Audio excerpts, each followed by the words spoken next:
Matthew is shown in the film's opening scene when he boards an aircraft and lands in France. He phones his daughter Sarah as he is leaving the airport to let her know he will be home shortly. He drives a short distance to his flat, where he uses the walkie-talkie to get a call from Sarah. She invites him to her mother's apartment, which is across the street in a different building. Matthew rushes to meet his daughter after grabbing a box. When he knocks, his wife Anna answers the door, but she's in the middle of teaching an online class, so she doesn't have much time to greet him. After that, Matthew visits his daughter's room, where she resides in a hermetically sealed container. It turns out that the little child has autoimmune syndrome, a mystery allergy. Matthew gives her the box including various natural scents from Canada. After meeting her, she also discovers a memory chip, which she immediately puts into her VR headset. Sarah has never left her capsule and is in complete amazement of the stunning vista of a lake and steep mountains. Anna gets approached by Matthew to have a conversation after her lesson. He informs her with great excitement that they have to relocate to Canada because he has found a new cure for their daughter. Since the physicians haven't told Anna about it, it's obvious that she is skeptical. Even though Matthew says it has only recently launched, she continues to resist, stating that they should learn more about it before making a choice. Matthew leaves and heads back to his flat since he is offended by this. Sarah, in the meantime, makes video chats to her two closest pals, Charlotte and No, who share her condition. Later, when an earthquake strikes Paris, Matthew is in the middle of taking a shower. With a sudden blackout, Sarah's capsule switches to battery mode. She contacts her father out of fear, and he quickly gets ready to come rescue her. He can hear people yelling and loud sirens as he makes his way outside. He becomes even more perplexed upon noticing a group of birds soaring across the heavens. Then, as Matthew approaches a crossroads, he sees a horrifying sight. Dense, lethal fumes are rising from the earth, and anyone who inhales them would perish quickly. Before long, he witnesses gas filling the streets and engulfing the entire city. Feeling that trouble is coming, Matthew rushes to his family. He urges Anna to go with him right away and cautions her not to breathe in any poisonous fumes outside. Sarah is safe inside her capsule, Matthew assures Anna, assuaging her fears about her. Following this, a couple flees upstairs as lethal gas seeps into the structure. Once they reach the top level, they enter an apartment occupied by Lucien and Colette, an old couple. After entering, they immediately close all of the windows and doors and wait for the fumes to finally settle at the roof. When they finally emerge onto the balcony, the mist has engulfed the entire city, revealing nothing but the roofs. Lucien is able to comfort Colette despite her worries about her son. Matthew begins planning their next move in the meantime, and Anna uses a walkie-talkie to converse with Sarah. The small girl's room is getting thicker with gas, and she seems afraid. After that, Anna uses her phone to check the battery life of the capsule and determines that it should last for about 10 hours. Lucien approaches Matthew on the balcony and attempts, but is unable to call his son. The old guy then informs him about his son, who resides in a different building on the ground floor. Given his son's intelligence and cunning, Dad has hope that he will be okay. When they get back inside, Anna asks Matthew what they ought to do next, but he is equally illogical. At that moment, Lucien takes out an ancient radio from his closet, but it doesn't appear to be functional. Matthew goes to the stairs with the intention of checking the mist as they work to fix it. When he reaches in with his hand, nothing happens. This realization dawns on him that the gas is only harmful if breathed in. After that, Matthew decides to go check on Sarah when he gets back to the flat.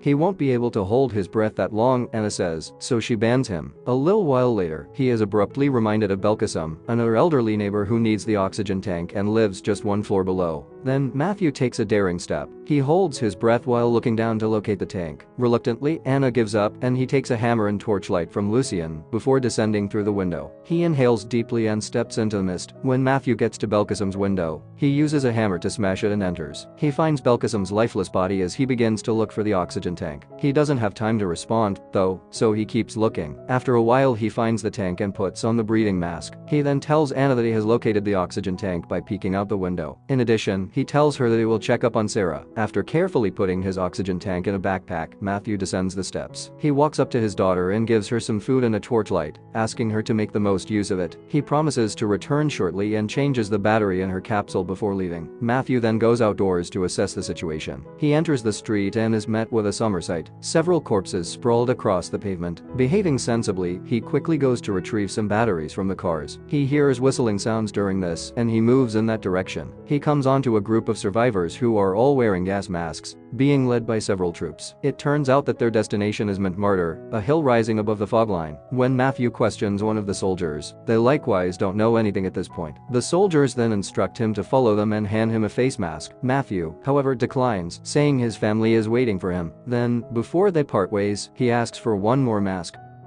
Matthew tells everyone what he observed and how the troops are escorting the individuals to a hilltop when he gets back to the apartment. That evening, Anna talks with the elderly couple and keeps trying to fix the radio. As he checks on the fog from the stairwell, Matthew notices that it is growing a few inches every hour. Anna fixes the radio successfully the next morning, but the same emergency message to keep safe is broadcast on all the channels. Matthew and Anna quickly scramble to the building's roof to investigate after hearing an explosion. Using binoculars, they witness disturbances among the survivors at Montmartre, most likely brought on by a shortage of lodging. Following this, Anna recommends that they stay at Charlotte's hillside home so that Sarah can share her friend's capsule with her. However, they require a sealed suit, which is kept at a nearby laboratory building in order to relocate her. Anna and Matthew decide to proceed to the lab as a result. They visit Sarah and let her know about their intentions before heading out. Though she thinks it's a good idea, she asks to see No, who lives alone in his apartment. Matthew and Anna get outdoors and make their way directly to No's building. However, a vicious dog appears and begins hunting them through the abandoned streets before they can inside. They unintentionally part ways during this emotional time, sending Matthew falling into a river. The dog follows Anna into a bus, but before it can get any farther, its leash gets caught on a luggage. Then, Anna takes advantage of the window to get away and goes looking for her spouse. She calls his name when she gets to the bridge, but no one answers. In the meantime, Matthew swims over the river and begins searching for his spouse. With nothing else to do, Anna walks by herself to the lab, but Matthew sprints in her direction just before she enters the building. After entering the premises, the two begin looking for the necessary suit. They search multiple lab rooms before discovering a bag with a sealed suit. The pair is thrown into the wall as they walk by a chamber that suddenly explodes. Although Matthew's coat catches fire, they manage to survive the ordeal. Anna responds quickly, grabbing a fire extinguisher and extinguishing the flames. However, Matthew's oxygen pipe has been broken by this occurrence, making breathing difficult for him. Anna holds her breath and quickly shares her mask as she watches him struggle. After taking turns breathing, the two eventually make it to the top floor, where a secure atmosphere awaits them. When Anna next goes to see her husband, she discovers that he has a deep burn on his stomach.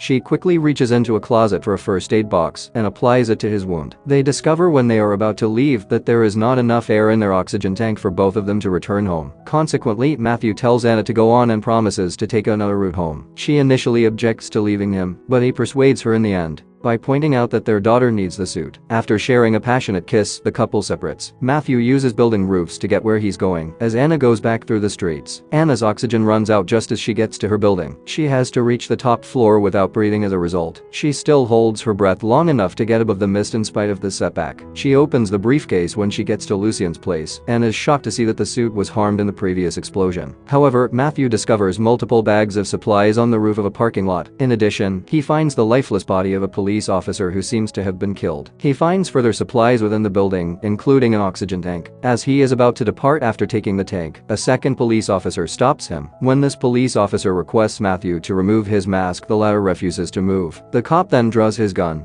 but Matthew puts on the mask and pushes him down the edge before he can aim. The police drops his gun when they fall on a car. When he tries to recover it, Matthew stops him until the officer breathes in the toxic gas and perishes. While conversing with her daughter in the apartment, Anna's phone beeps to notify her that Sarah's capsule's battery is running low. She changes the batteries despite not having an oxygen tank, because this terrifies her. After inhaling deeply, Anna dashes to Sarah's capsule. She quickly swaps out the battery and turns back up. When Matthew gets to the building shortly after, he hears Sarah attempting to use a walkie-talkie to get in touch with her mother. The young child then tells him how her mother changed the battery in her room without donning a mask when he goes into her room. When Matthew runs to check on his wife out of concern, he discovers that she is dead on the stairs. It turns out she was on the verge of arriving at the flat for only a few seconds. The image breaks Matthew's heart, causing him to cry hysterically. After some time, he picks up the walkie-talkie to break the dreadful news to his daughter. The mist rises even further the next day when Paris is rocked by another earthquake. Matthew makes the decision to go shopping for his daughter's bodysuit after realizing they won't be able to stay here much longer. The old man won't go, even after he tells Lucien he'll find 2 oxygen tanks for them. He says that he and his spouse have had a wonderful life and are content to accept this as their final parting. Feeling helpless, Matthew apologizes for their situation and leaves. After that, he goes to notify Sarah that he's leaving. Matthew swears to come back, despite the little girl's insistence that he not depart, because she thinks he will become like her mother. After that, Matthew is left to wander the streets until he comes across the lifeless body of a bus driver who was dressed in a hazmat suit. With haste, he gets it and returns to the apartment on a nearby scooter. However, as he rides in the dim light, a boy unexpectedly approaches him. Matthew swerves the scooter handle to try to avoid a collision, which sends him flying into the air and hitting his head. Sarah, on the other hand, reaches out to her father but gets no response. She gets scared when she hears someone entering her room a little later. When Matthew returns to the street, he becomes aware that his head is bleeding. He still runs toward the building while holding the outfit, nevertheless. But now that the agony is getting to him, he needs to stop and rest because he is so fragile. He notices two shadows moving in from the distance as he struggles to stand up again. He was shocked to see that it was No and Sarah. Then, for the first time in her life, Sarah runs to embrace her father. She says that No came to get her and that they are unaffected by the lethal gases. Matthew is ecstatic to see his daughter, who is at last free from her capsule, even though he doesn't understand how this is happening. Matthew awakens inside Sarah's capsule at the climactic climax. It turns out that they have switched places, with Sarah now taking care of her father.